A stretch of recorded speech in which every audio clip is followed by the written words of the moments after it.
Hi, welcome to our channel where we share the most intriguing stories. When we bought our dream home in a quiet suburb, we thought we'd found peace. But then, she took over the HOA and turned our neighborhood into a dictatorship. Fines, fear, and control followed. We didn't start a war, but we sure as hell finished one. I bought that house 5 years ago, back when I was 30, fresh off a series of smart financial decisions, a decent job in tech, and a growing sense that it was time to plant roots. My wife and I had just gotten married, and the idea of settling into a quiet, well-kept neighborhood where kids rode bikes, sprinklers hissed across green lawns, and neighbors actually waved hello sounded damn near utopian. The place wasn't flashy, but it had character, wide sidewalks, decent schools, and, most importantly, a homeowners association that kept everything neat, trimmed, and peaceful. Back then, I didn't even mind the idea of a HOA. Sure, people grumbled about them online, but ours seemed reasonable. Dues were low, meetings were rare, and the board was made up of retirees who just wanted to make sure no one painted their house neon green or parked a boat on the front lawn. Hell, I even went to one of the early meetings. They served store-brand cookies and lukewarm coffee in the community center and spent most of the time arguing over whose dog left a pile by the tennis court. Boring, comforting. Our street was mostly young families, a few older couples, and the occasional ambitious flipper trying to turn a two-bedroom into an open-concept modern monstrosity. We made friends. We hosted barbecues. My daughter learned to ride her bike on the same pavement, where I chatted with my neighbor about the best time to reseed the lawn. It felt like we'd found a little pocket of stability in a world that seemed increasingly cracked. And for 3 solid years, it stayed that way. Then Harold, the HOA president, a former school principal with a tan windbreaker and a suspiciously powerful love for Robert's Rules of Order, announced he was stepping down due to health issues. He'd kept the trains running on time, as they say, and most people figured we'd elect someone similar, mild, organized, inoffensive. Instead, we got Karen. I didn't vote for her, not out of spite, just instinct. She was new to the neighborhood, only moved in a year prior, and something about the way she smiled too wide while talking about enforcing standards rubbed me the wrong way.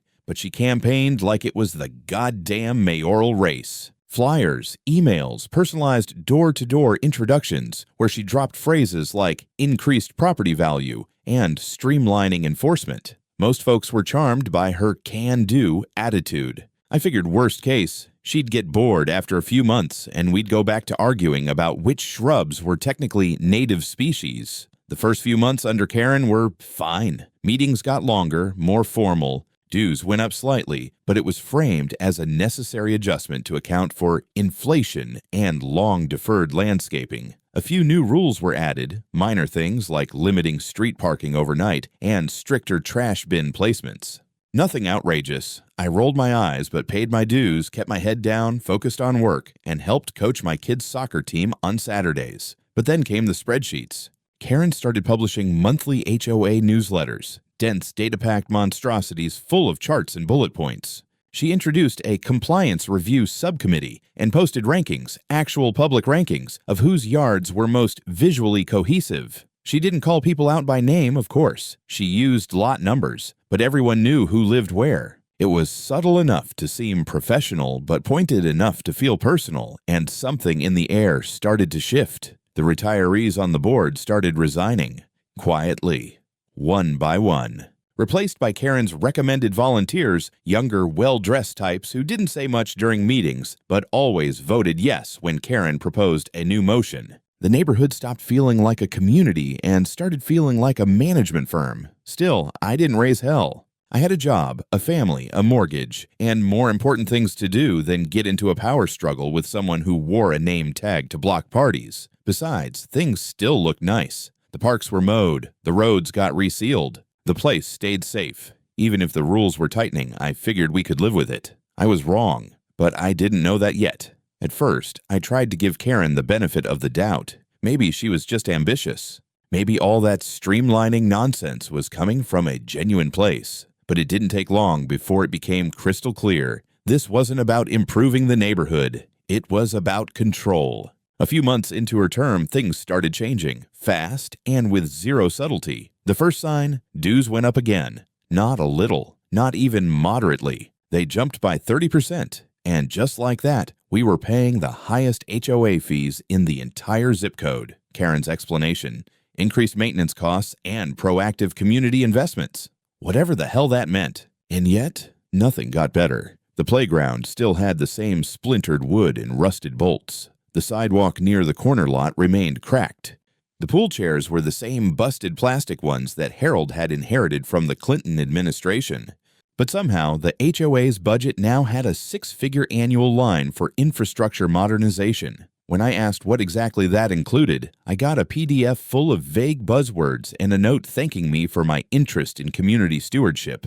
Meanwhile, people started getting fined. Not just the usual stuff, like forgetting to bring in bins or leaving Christmas lights up into February, but weird, petty things. A neighbor got hit with a $200 fine because her mailbox was inconsistent with the approved visual language of the neighborhood. Another was cited for decorative elements exceeding permitted count, which turned out to mean she had too many flower pots. It was getting ridiculous. And then it came for me. I got my first warning in the form of a bright orange envelope literally taped, to my garage door. According to the letter, I had committed a Class B violation for inadequate edge definition between turf and hardscape. That's HOA speak for not edging the damn lawn. I stood there reading it in disbelief while holding my daughter's soccer cleats. My edging was fine. My whole yard was fine. I even used one of those overpriced trimmers with the swivel head, so I went to the next HOA meeting. Just to observe, I told myself, not to make a scene. I sat in the back, arms crossed, listening to Karen drone on about compliance metrics and architectural cohesion. Every time someone tried to raise a concern, she shut it down with bureaucratic charm. That's something we'll address in subcommittee. We can circle back to that offline. That item wasn't on the agenda for this evening. It was like watching a hostile takeover of a coffee club. I looked around the room and saw the same expression on half a dozen faces. Quiet frustration, barely restrained. One guy, Jason from Lot 17, tried to challenge a recent increase in parking restrictions, and Karen hit him with a smile so tight it could cut glass. "I understand change is difficult," she said sweetly, "but those of us who voted for progress are ready to move forward." I didn't speak up that night. I didn't want to end up with 3 citations and a scheduled compliance walkthrough of my property. I just nodded, went home, and vented to my wife. We agreed it was all a little nuts, but we'd keep our heads down. After all, we'd survived HOA nonsense before. It's all bark, right? Wrong. Karen started sending out performance reports, monthly mailers showing how many fines had been issued, which areas had the highest compliance, and anonymized risk zones with charts showing where community standards were under threat. It was psychological warfare in pastel letterhead. And while no one said it out loud, everyone knew what she was doing, targeting the families who didn't vote for her. We were all being squeezed, slowly, strategically. And then came the whispers, rumors that Karen was trying to push certain families out. A young couple 2 blocks down said they were suddenly bombarded with inspections after missing a single dues payment. Another neighbor swore his roof repair got rejected 3 times for non-conforming color tone, despite using the exact shade listed on the HOA's approved list. People were getting paranoid, trading stories on encrypted Facebook groups, and still, no one dared speak publicly. Karen had installed fear like a smart thermostat, invisible, automated, and always running. I kept trying to stay neutral. I still waved at Karen when I saw her walking her little designer dog around the block, leash taut, judgment in her eyes. I still paid my dues on time, still trimmed my hedges, kept my mailbox compliant, my patio furniture earth-toned, my seasonal decorations within code. But something had changed in me. I'd started looking at my house not as a home, but as a liability. A place I could lose points for, a trap waiting for some made-up infraction. I wasn't living in a neighborhood anymore. I was living in a spreadsheet. We'd been planning the trip for months. A full week in Maui with the family, away from emails, obligations, and, most importantly, Karen. My wife found a quiet rental near the beach. My daughter was counting down the days, and I had already packed my Kindle with trashy spy novels and promised myself I wouldn't check work email once. We needed the break, badly.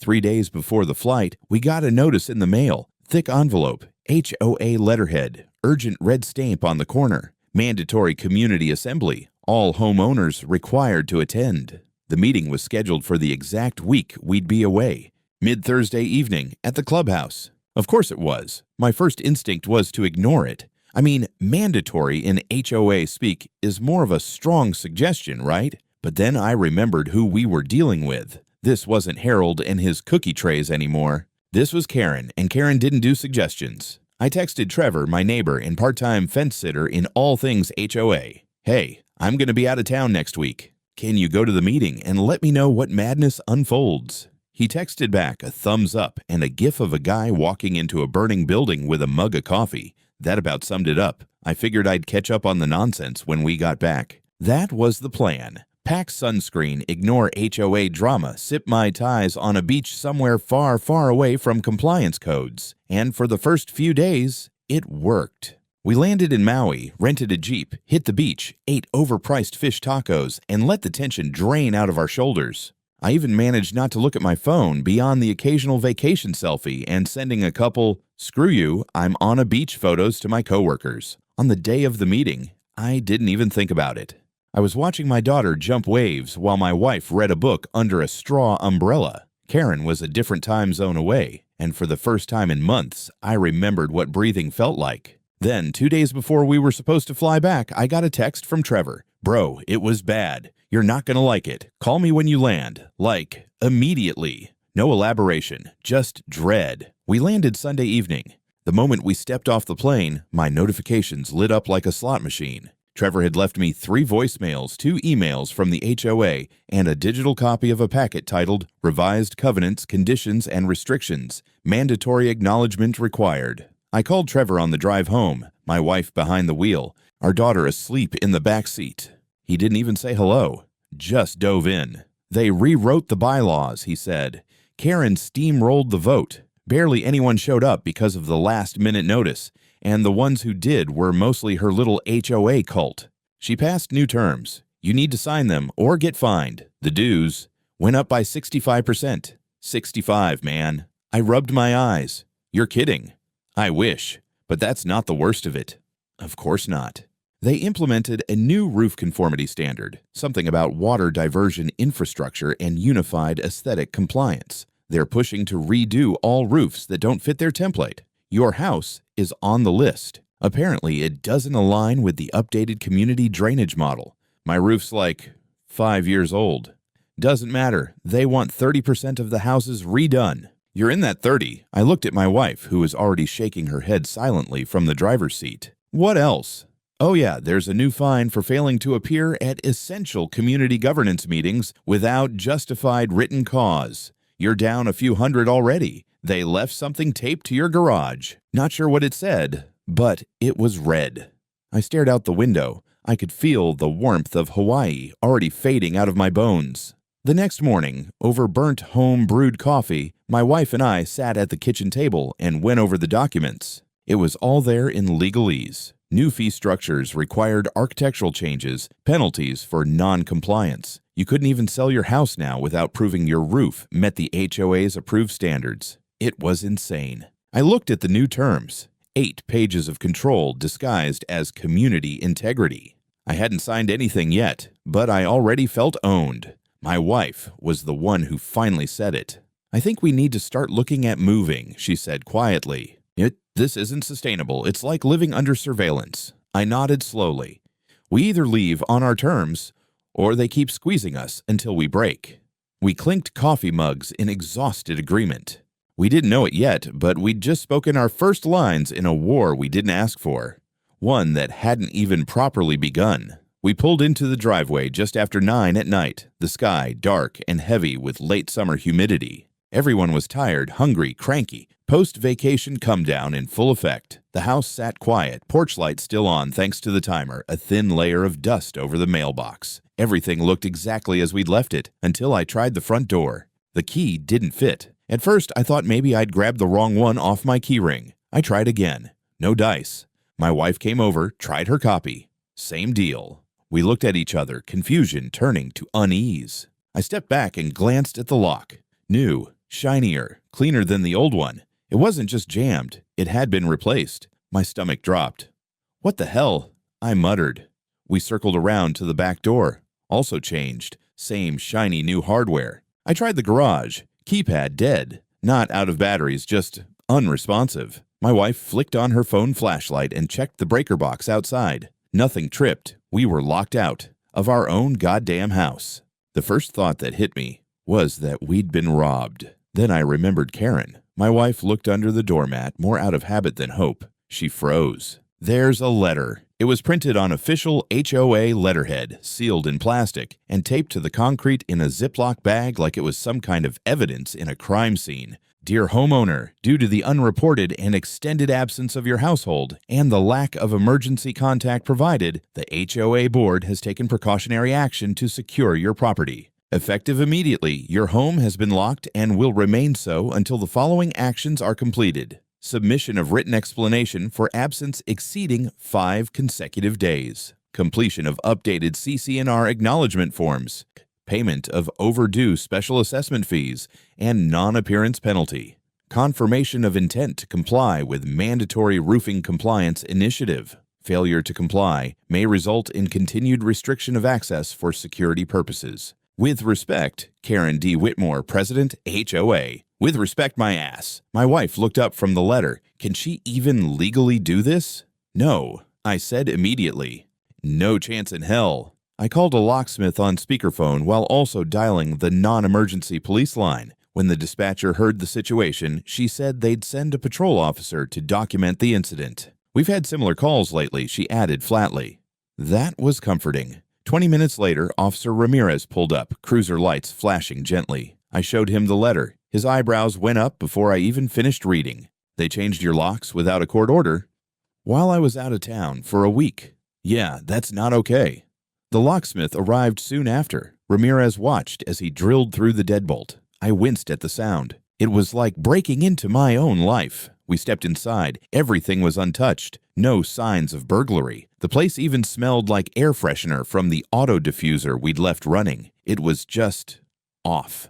Like the house had been invaded by rules instead of people, violated by protocol. I walked through the living room in silence, trying to process. The rage came later, slow, cold, complete. Ramirez took my statement, photographed the new locks, and shook his head. She's going to have a hard time explaining this one. You're the legal owner. She's not a landlord. This is private property. HOA has no authority to lock you out, not without a court injunction, which she didn't have. He nodded. You should press charges. Oh, I will, I said. Believe me.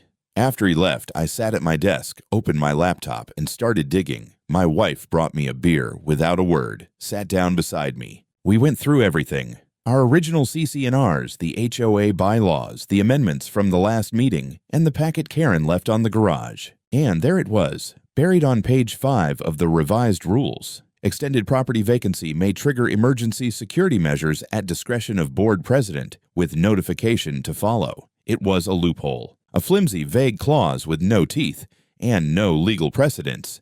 It didn't give her the right to change our locks. It barely gave her the right to leave a note.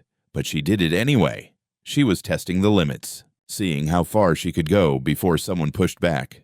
Well, congratulations, Karen. You just found the line. The next morning, I called a lawyer. Not just any lawyer. I went full scorched earth and booked a consultation with Kristen Morales, a local attorney known for 2 things, demolishing abusive HOAs and wearing blood-red lipstick in court. Her office had hardwood floors, a vintage bookshelf full of dusty property law manuals, and a framed quote behind her desk that read, "Property rights are civil rights." I liked her immediately. She listened carefully as I laid it all out. The trip, the lock change, the fake emergency clause, the compliance penalties, the letter under my doormat that read like a ransom note.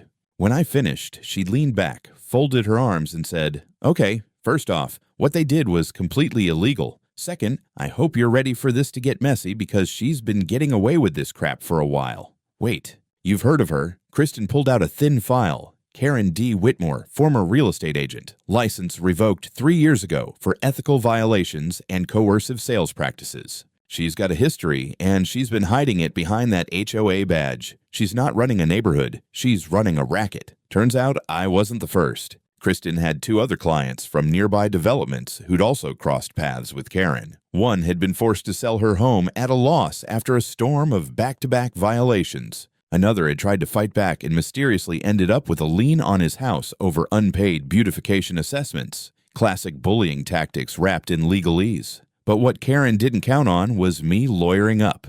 Kristen helped me file a formal complaint with the police, and we began building a civil case. Trespassing, illegal lockout, emotional distress, abuse of position, attempted coercion, and misappropriation of authority. That same day, I emailed the HOA board requesting an emergency review of Karen's actions and threatening legal action if they didn't respond. Their reply? A smug two-line email signed by Karen herself. All actions taken were within the guidelines of the new HOA policy as voted on by the community. Your cooperation is expected. Cooperation, my ass. Then came the second letter, this time hand-delivered by one of the compliance officers Karen had recently hired. They weren't real cops, just rent-a-cops with walkie-talkies and reflective vests who looked like mall security rejects. The letter was thicker, more official-looking, and contained a new invoice. Total amount due, $2,480. Breakdown: failure to attend HOA emergency meeting, $350. Late submission of travel disclosure form, $125. Non-compliance with roofing update mandate, $1,650. Administrative processing fee, $250. Paper notice handling surcharge, $105. A paper handling surcharge? Really, my wife stood over my shoulder while I read it. She didn't say anything. She didn't have to. Her jaw was clenched hard enough to crack enamel. We weren't paying a dime. That evening, we sent out a neighborhood-wide email, blunt, detailed, and packed with evidence. I laid out exactly what Karen had done to us. I attached photos of the changed locks, copies of the absurd fines, audio clips from Trevor's phone. He'd secretly recorded the HOA meeting, bless his paranoid little heart, and even a PDF of Kristen's legal summary stating that Karen's lockout stunt violated California Civil Code Section 78. The subject line was simple: "How long before it's your door?" It hit like a bomb. Within 24 hours, my inbox was overflowing.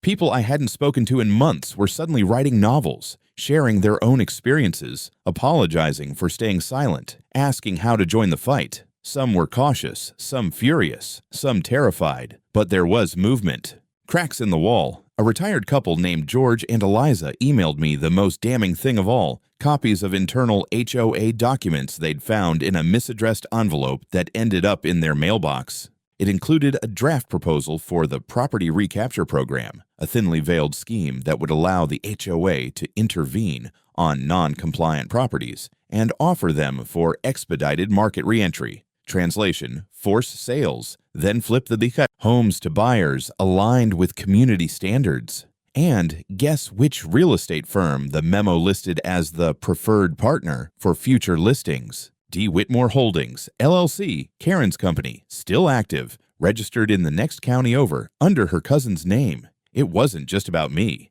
This was a scam, a long game. Karen had been engineering violations to lower home values, push people out, and funnel the properties through her backdoor business. Our HOA wasn't a community, it was a front. Kristen's eyes practically lit up when I gave her the files. "This just went from civil to criminal," she said. "You keep collecting evidence. Let me handle the court, and trust me, she is not ready for what's coming." Things escalated faster than I could have predicted. Once the neighborhood got wind of what Karen had been up to, the shady fines, the forced roof mandates, the lockouts, the collective mood shifted from annoyed compliance to open rebellion, and I don't use that word lightly. Within days, several neighbors filed their own complaints. A small group of us, 10 households, all previously targeted, formed a kind of resistance cell. We met in George and Eliza's garage at night like it was a Cold War spy movie, passing around copies of HOA meeting transcripts, scanned citations, and any dirt we could find on Karen's cronies.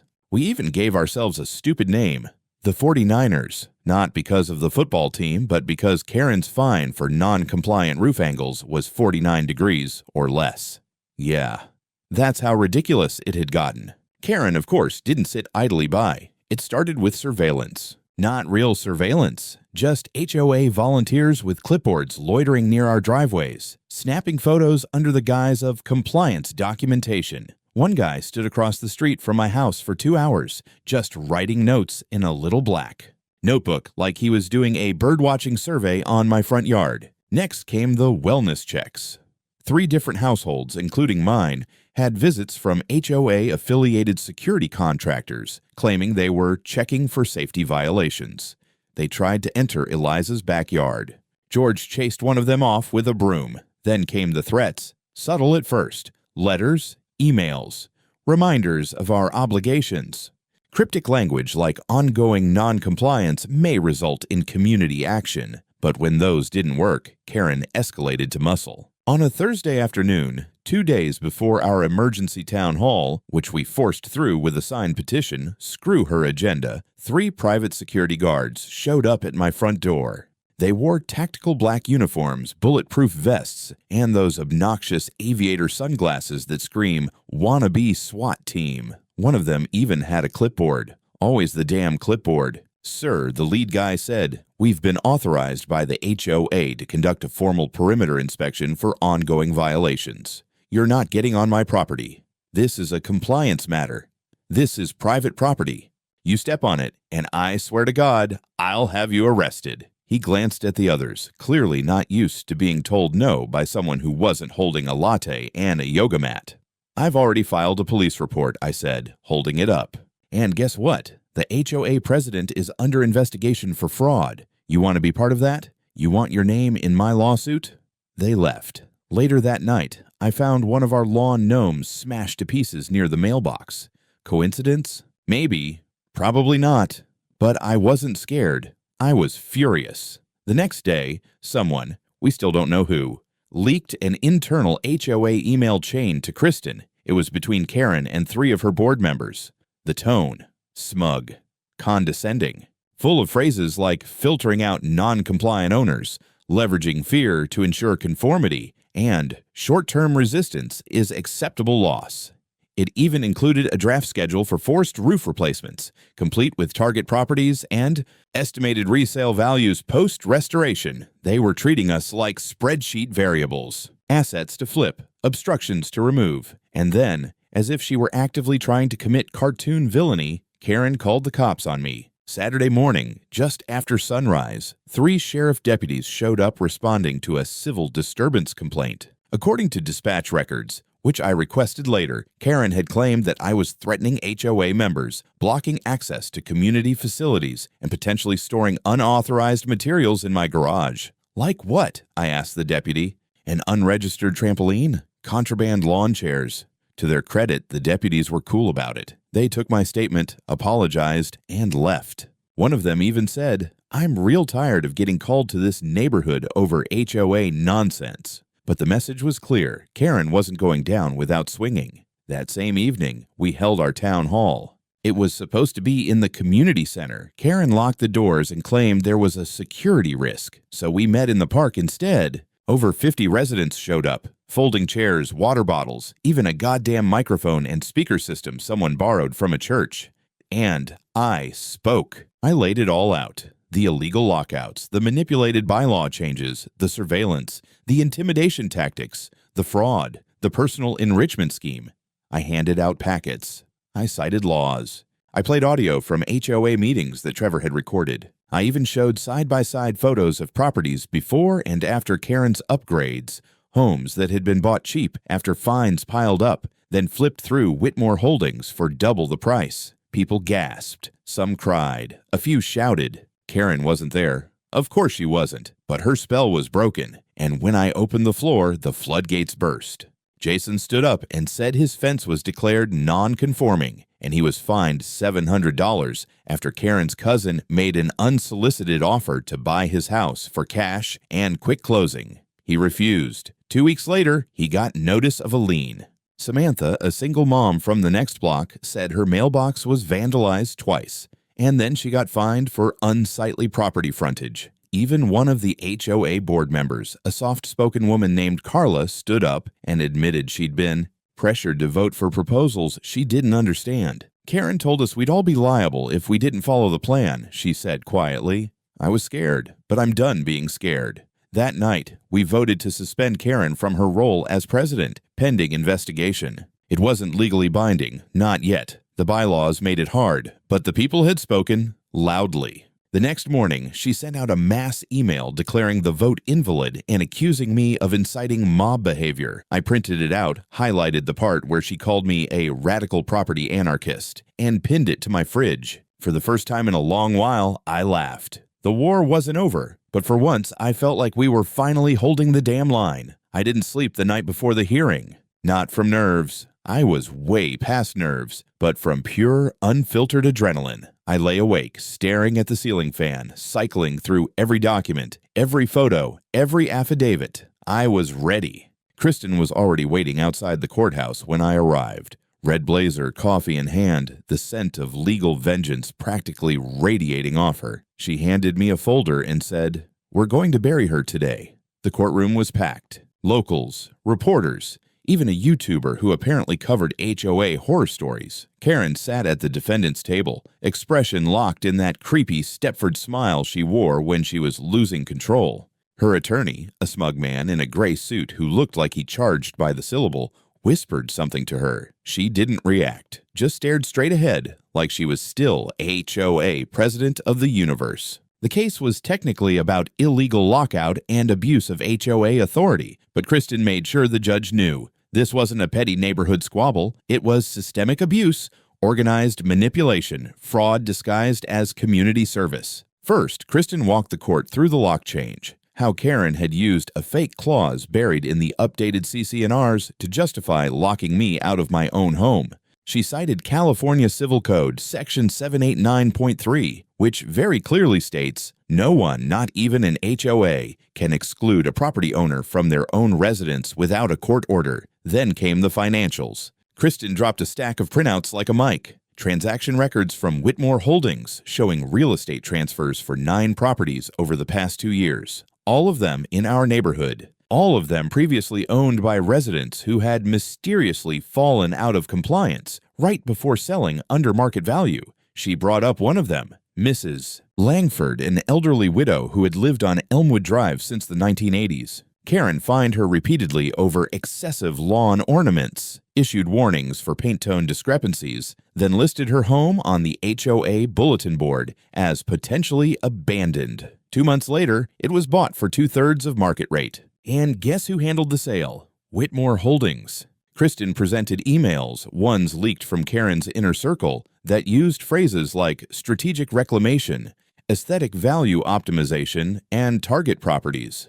The courtroom was dead silent, except for Karen, who looked like someone had just unplugged her soul. Then came the audio. Trevor's recording, the one from the HOA meeting where Karen said, "If they won't play by the rules, we'll just replace them. We control the standard. We control the neighborhood." Kristen let that one hang in the air like smoke. Karen's attorney tried to object, claiming the audio was recorded without consent. The judge shut it down.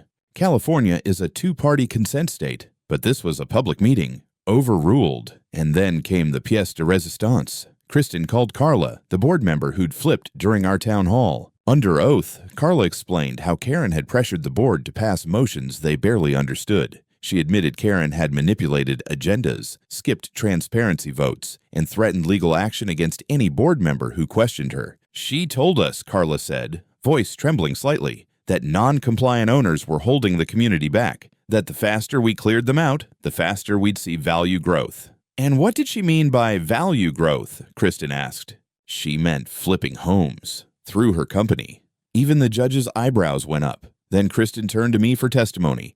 I kept it simple. I walked the court through our vacation, the lockout, the bogus charges, the fake security inspections, and the police reports. I explained how it wasn't just about me. It was about everyone Karen had steamrolled for profit under the flag of community harmony. At one point I said, this wasn't a HOA, it was a real estate funnel. She didn't care about the neighborhood. She cared about who owned it. Karen's defense team tried a weak counterattack, claiming she'd acted within the bylaws, that she had community support, that any property gains were coincidental. But it was over. Everyone knew it. Even her lawyer looked like he was already drafting a settlement agreement in his head. The judge took a recess. When he returned, the ruling was swift and beautiful. Karen was found guilty of illegal lockout, abuse of authority, intentional infliction of emotional distress, civil conspiracy to commit real estate fraud, violation of state HOA governance laws, sentence 18 months in county jail, no. Parole. Personal fine of $150,000 payable to the state. Restitution to affected homeowners, including me, $290,000 covering financial losses, legal costs, and punitive damages. 3 other board members were banned from holding any governance role in any HOA for 10 years and fined between $15,000 and $40,000 each. Karen just sat there. No outburst, no apology, just silence. Like the whole world had finally gone quiet around her. Kristen patted my arm. That, my friend, is what we call a judicial curb stomp. The courtroom erupted into soft applause as we walked out. Reporters swarmed. I gave one statement, short, simple. No one has the right to lock you out of your own home. Not a thief, not a politician, not a wannabe queen in a pantsuit. We left the courthouse free, but more than that, we left it vindicated. They took the for sale sign down 2 days before we moved out. We didn't have to wait long. After the verdict hit local news, buyers started circling like sharks. Some were thrill seekers who just wanted to live in the neighborhood from that HOA story. Others were investors, no doubt hoping to pick at the bones. But we ended up selling to a young couple with a toddler and a big dumb Labrador, people who reminded us of ourselves back when we first moved in. Wide-eyed, hopeful, before everything turned into a legal war zone. The sale closed fast. Kristen helped push the deal through without HOA interference, thanks to the ruling that dissolved the association's authority pending a full community reorganization. That's lawyer speak for nobody's in charge anymore. Good luck. It was over. Karen went to jail. They didn't cuff her in court, too much decorum, I guess, but I heard she cried when they took her down to booking. Her mugshot was on the evening news. No lipstick, no smile, just a blank hollow face framed by a county-issued jumpsuit. Whitmore Holdings was shut down by the state, assets frozen, investigations pending. Her cousin vanished into whatever hole he crawled out of. Of the remaining board, 2 fled the state. 1 went silent, and Carla, the only one with a spine, stayed. She called me after the trial, thanked me for speaking up, and said she'd help rebuild a real HOA. One that protected property, not pillaged it. I wished her luck, but I wanted no part of it. We were done. Packing was strangely cathartic. My wife handled most of it with surgical precision. She was emotionally finished with the house long before I was. Our daughter helped decorate the boxes with stickers and glitter glue. I found myself wandering from room to room, saying silent goodbyes to the life we thought we'd live here. The birthday parties, the backyard soccer games, the late-night movies, and, yeah, even the rage-fueled meetings and police visits. We'd fought hard, but that house wasn't home anymore. It was a battleground, and we were ready for peace. On the morning of the move, Trevor stopped by with coffee and one last dad joke. He hugged me awkwardly, like guys do when we're trying not to feel anything too strongly, and said, "You know, you could have just joined the board and changed things from the inside." I laughed. "Yeah, but then I'd be the one writing fines for lawn gnomes." Fair. He waved us off as we pulled away. Just another suburban street in just another California town, only this one had scars now, the kind that didn't show up on Zillow. But the story didn't end there. A month after we settled into our new place, a modest home in a neighborhood with no HOA, no block captains, no fake patrols, I got a letter in the mail, no return address, handwritten. Inside was a single sheet of paper. They tried the same thing in Hillside Estates. Different face, same scam. We heard what you did. Thought you should know.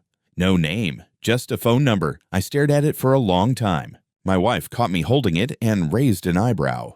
"You're not thinking of getting involved again, are you?" I smiled, folded the note, and tucked it into a drawer. "No, but it's good to know I'm not the only one who pushed back." Later that night, I stepped out onto the porch of our new home. No security cameras, no HOA memos, just a quiet breeze and a lawn I could mow whenever the hell I felt like it. For the first time in a long time, I didn't feel watched. I felt free.